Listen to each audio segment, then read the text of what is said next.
August 1939, late summer, peacetime's final breath.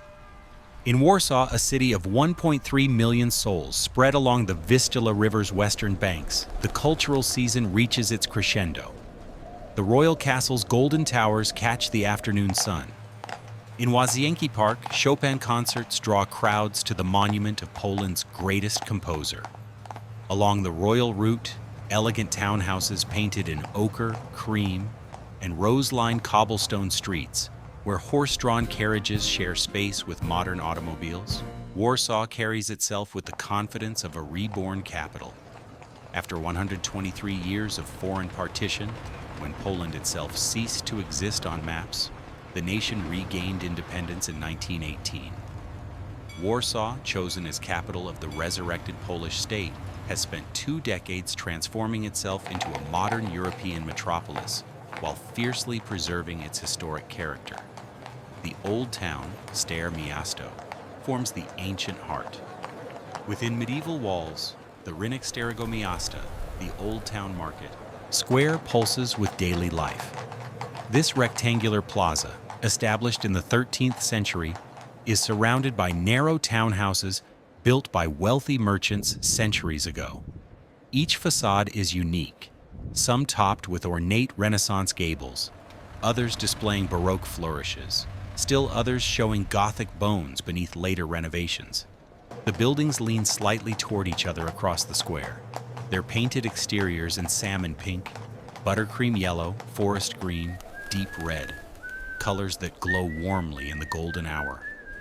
At the square's center stands the bronze statue of the Warsaw mermaid, Syrenka, the city's symbol and protector. Legend says this creature swam up the Vistula and fell in love with Warsaw, vowing to defend it forever. The statue, sword raised and shield ready, watches over market vendors selling fresh flowers, vegetables brought from countryside farms, and household goods from wooden stalls that have occupied the same positions for generations. The royal castle dominates the entrance to Old Town, its massive Baroque facade facing Castle Square. This magnificent structure, rebuilt in the 17th century after earlier versions were destroyed, serves as the residence of Poland's president and houses the nation's most precious artworks. The castle's grand apartments feature marble room with its elegant columns, the throne room draped in crimson velvet, and the ballroom where crystal chandeliers illuminate diplomatic receptions. The castle's tower, visible across the city, symbolizes Polish sovereignty restored. Narrow streets radiate from the market square like medieval wheel spokes. Ulica Świętojańska leads to St. John's Cathedral, Warsaw's oldest church, its Gothic brick exterior weathered by 500 years.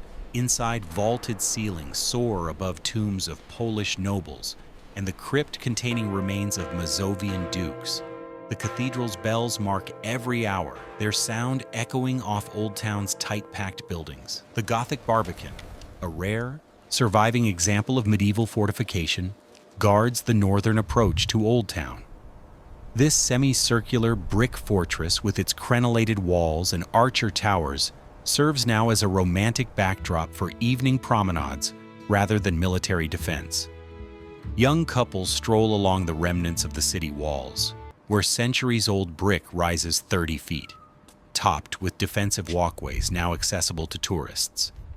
Beyond Old Town walls, Warsaw's New Town, actually dating from the 15th century, spreads northward with its own market square and Baroque Church of the Holy Sacrament. Here, the architecture feels more spacious, the streets wider, though still maintaining the intimate scale of pre-modern planning. Along Krakowskie Przedmieście, Warsaw's royal route, grand palaces and churches create an architectural promenade. The presidential palace, painted creamy yellow with white columns, sits behind iron gates where guards in ceremonial uniform stand watch. The University of Warsaw's campus occupies several Baroque palaces, their lecture halls filled with Poland's brightest students. Street-level cafes buzz with intellectual debate, writers, artists, professors discussing politics, literature, philosophy, over strong coffee and pastries. The Saxon Garden, Warsaw's first public park opened in 1727, offers green refuge in the city center. Geometric paths lead through manicured lawns and flower beds. The baroque tomb of the unknown soldier, housed in surviving arcades from the destroyed Saxon palace, is guarded continuously by soldiers in dress uniform.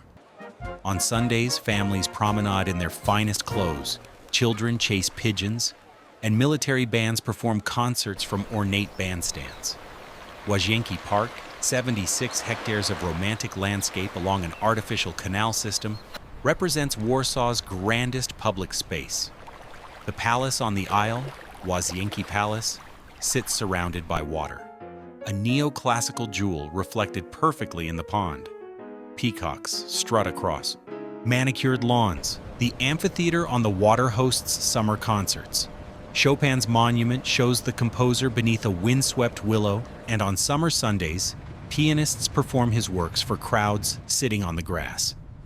The Vistula River, wide and lazy, defines Warsaw's eastern boundary.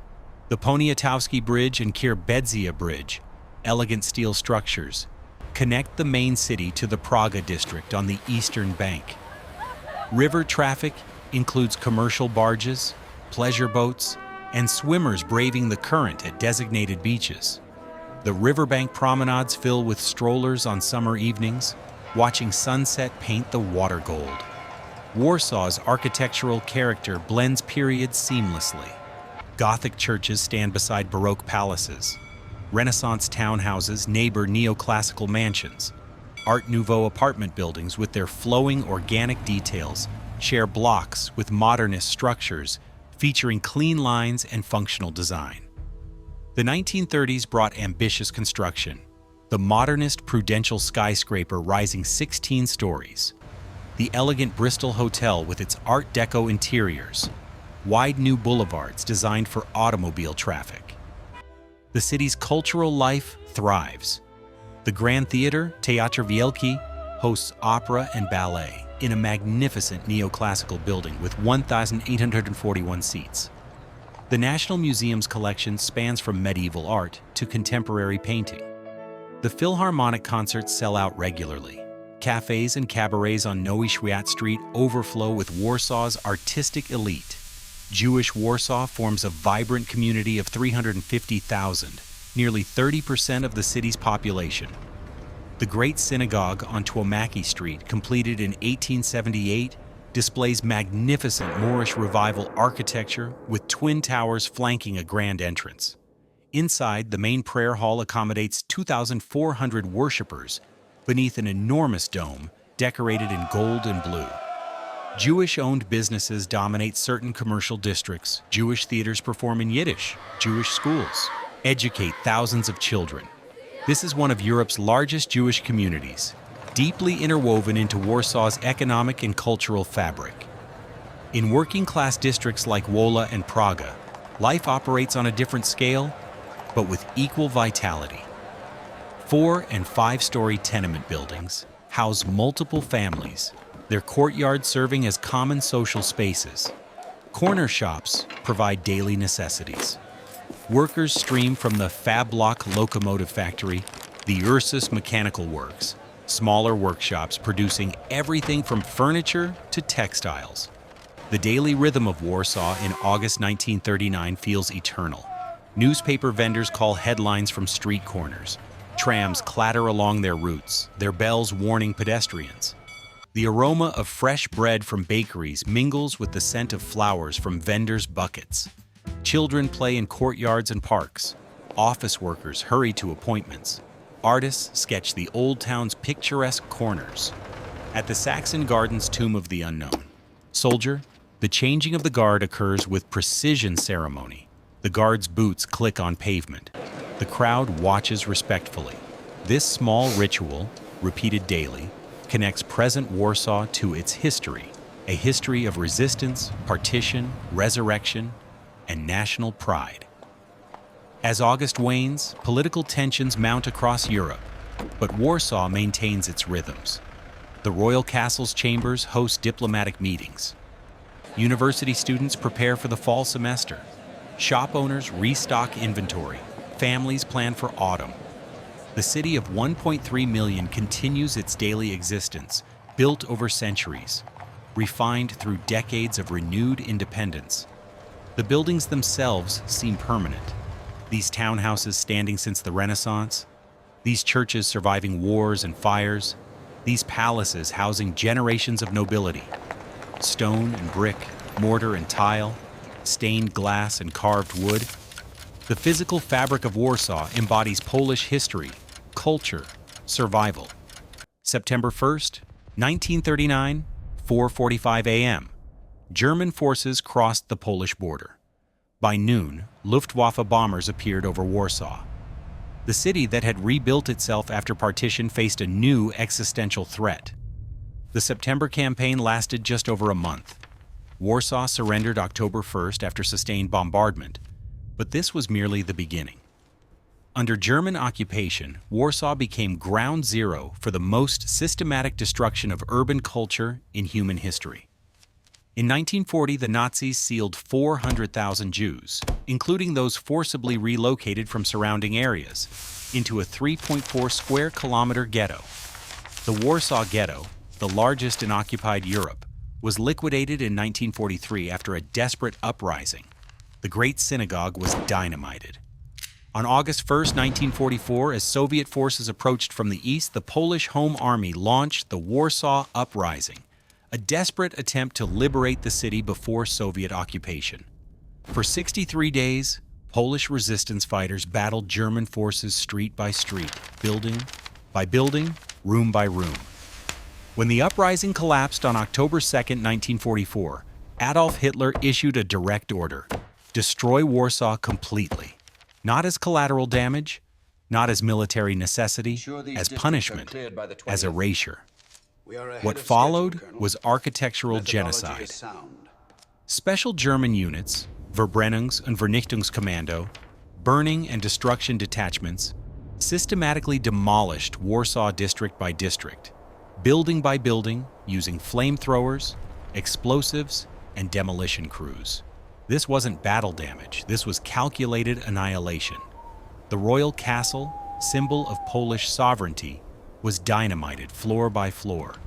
The medieval walls collapsed inward. The grand apartment ceilings fell. Centuries of royal artwork, historical artifacts, and national treasures were looted or burned. The castle became a shell, then rubble.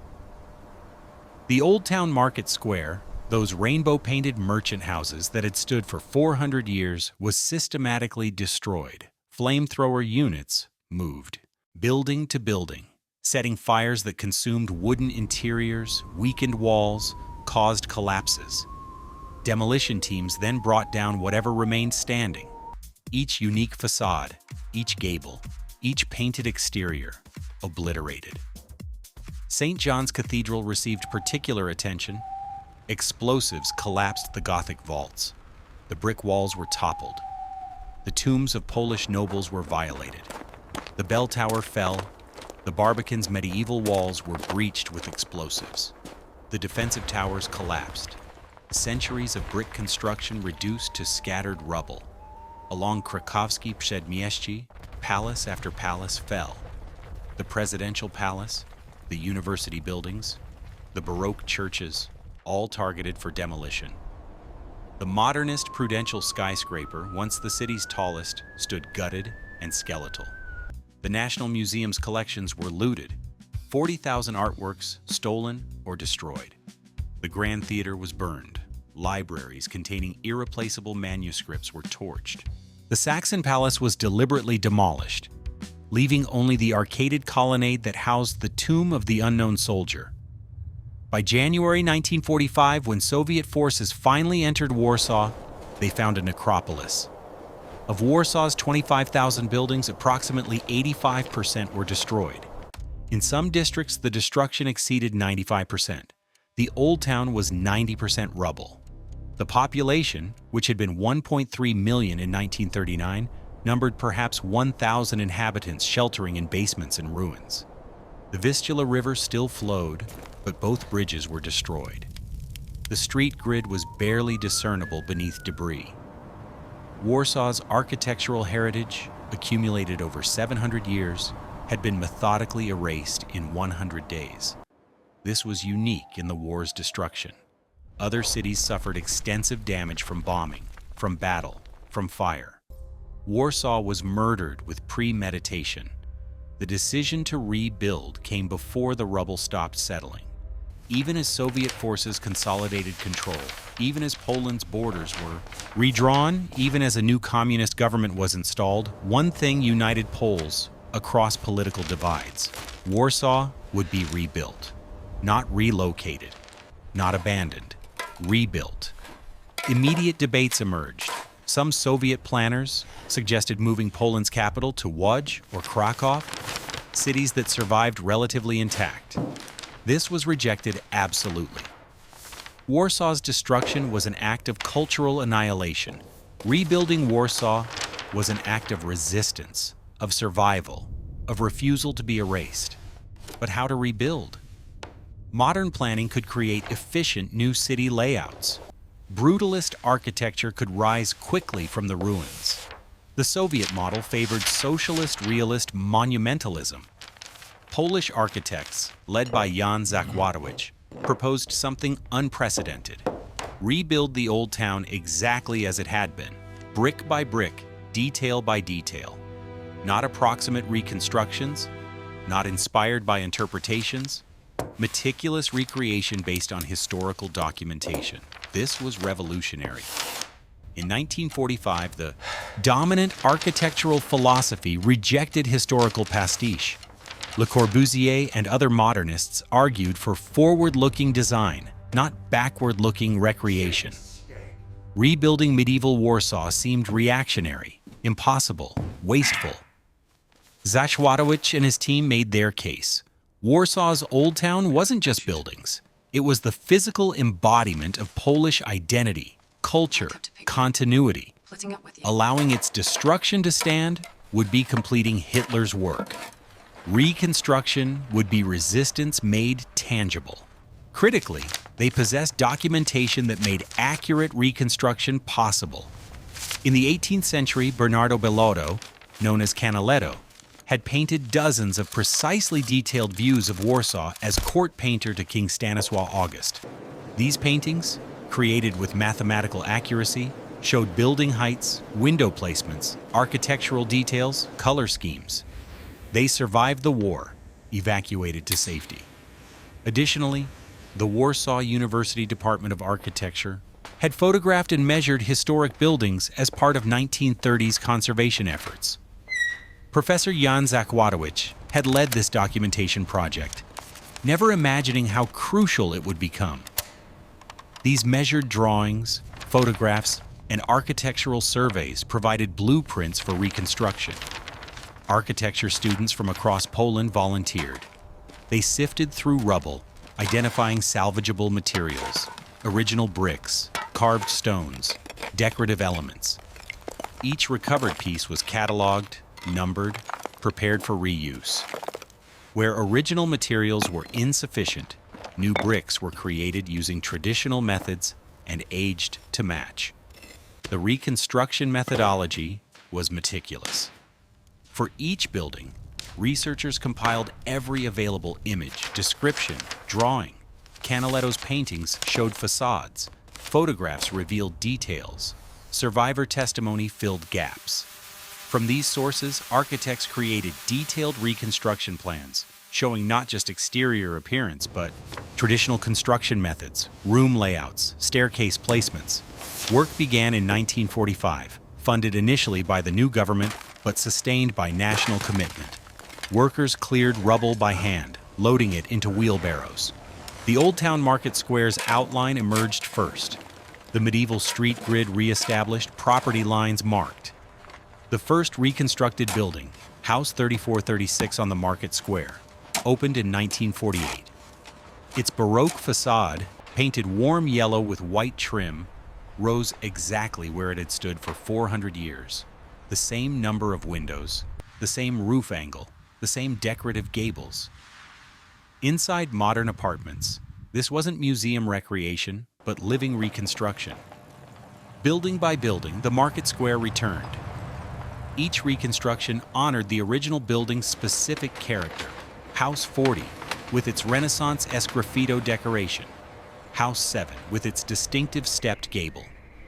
The Fouquier House, Warsaw's oldest restaurant, rebuilt to house a restaurant. Again. The painted facades returned. Salmon, ochre, cream, rose.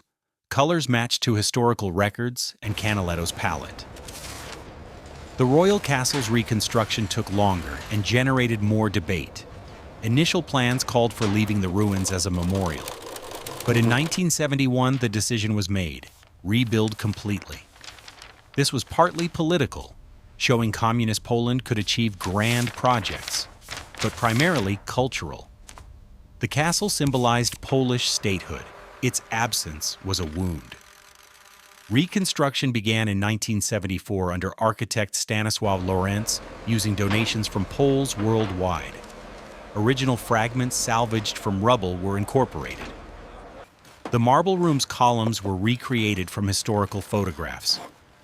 The throne room's decorations matched 18th century descriptions. The castle reopened in 1984, once again dominating Castle Square. St. John's Cathedral was rebuilt between 1948 and 1956, using salvaged medieval bricks where possible. The Gothic vaults rose again, new bells replaced, those destroyed. The cathedral became functional immediately, not a museum, but a living church serving parishioners. The Barbican reconstruction completed in 1954, with its crenellated walls and towers rebuilt exactly to medieval specifications using traditional bricklaying techniques. This wasn't approximate. Each brick course matched historical evidence. UNESCO designated Warsaw's Old Town a World Heritage Site in 1980. Extraordinarily, not for being historic, but for being a reconstruction.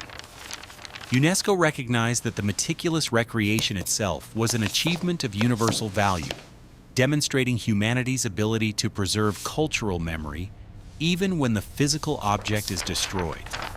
The philosophy driving reconstruction crystallized. Buildings are repositories of culture, identity, continuity. When they're destroyed, rebuilding them accurately isn't falsification. It's preservation of intangible heritage through tangible means. Today, Warsaw's Old Town thrives as one of Europe's most vibrant historic quarters. The market square fills daily with outdoor cafe tables, street performers, artists selling paintings.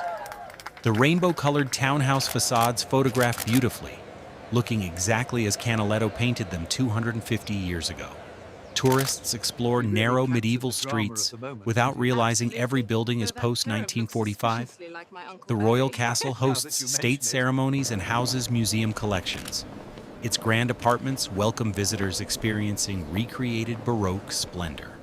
The castle's presence on Castle Square, once again dominating the entrance to Old Town, symbolizes Poland's restoration. St. John's Cathedral serves a thriving parish. Wedding ceremonies fill the Gothic nave where medieval dukes were crowned. The bells ring daily, their sound echoing off reconstructed buildings just as bells did for centuries. 4 million tourists annually visit Warsaw's Old Town. They photograph the Syrenka statue, dine in reconstructed medieval cellars, climb the Barbican's walls. Most have no idea they're experiencing a 20th century reconstruction, which is precisely the point. The reconstruction succeeded so completely that it feels authentic because, in the deepest sense, it is. Plaques on some buildings note, "Rebuilt 1945-1980 after total destruction." These quiet acknowledgments remind visitors that what looks effortlessly historic represents decades of painstaking work, of refusal to accept erasure, of choosing reconstruction over despair. Warsaw's story teaches profound lessons. When faced with systematic cultural destruction, communities can choose meticulous reconstruction. Historical documentation, paintings, photographs, measured drawings, can preserve intangible heritage even when tangible heritage is destroyed. Reconstruction itself becomes an act of resistance. The city refused to die. When 85% was destroyed, Poles rebuilt 100%, not approximately, not symbolically, exactly. Warsaw's Old Town proves that even from calculated annihilation, cultural continuity can be preserved through commitment, documentation, and collective will. From the rubble of 1945 rose a city identical in appearance to 1939 but transformed in meaning. Every reconstructed brick represents refusal. Every rebuilt facade declares resistance. Every restored church, palace, and townhouse testifies, you cannot erase a people by destroying their buildings, because a people can rebuild their buildings exactly as they were, carrying forward everything those buildings represented. Warsaw rebuilt. Warsaw survives. The mermaid still raises her sword, protecting the city she vowed never to abandon. Standing in Warsaw's Old Town Market Square today, surrounded by those rainbow-painted facades, watching families photograph the Syrenka statue, listening to cafe conversations in a dozen languages, you witness something more profound than architectural reconstruction. You witness proof that cultural memory cannot be destroyed by explosives, that identity cannot be erased by demolition squads, that a people's determination to preserve their heritage can resurrect it from literal ashes. Every cobblestone beneath your feet was placed deliberately. Every brick in every wall was positioned to match historical evidence. Every painted facade reflects centuries-old color schemes preserved in artwork. This isn't a theme park or a movie set. This is Warsaw, killed in 1944, reborn through sheer refusal to accept death, standing today as testimony to humanity's most stubborn virtue, the will to preserve what makes us human. From 85% destruction came 100% reconstruction. From calculated annihilation came meticulous resurrection. From Hitler's order to erase Warsaw came Poland's answer. We rebuild. We remember. We refuse to disappear. The city that refused to die didn't just survive. It taught the world that even total destruction isn't permanent if a people choose to rebuild, stone by stone, exactly as it was, exactly as it must be.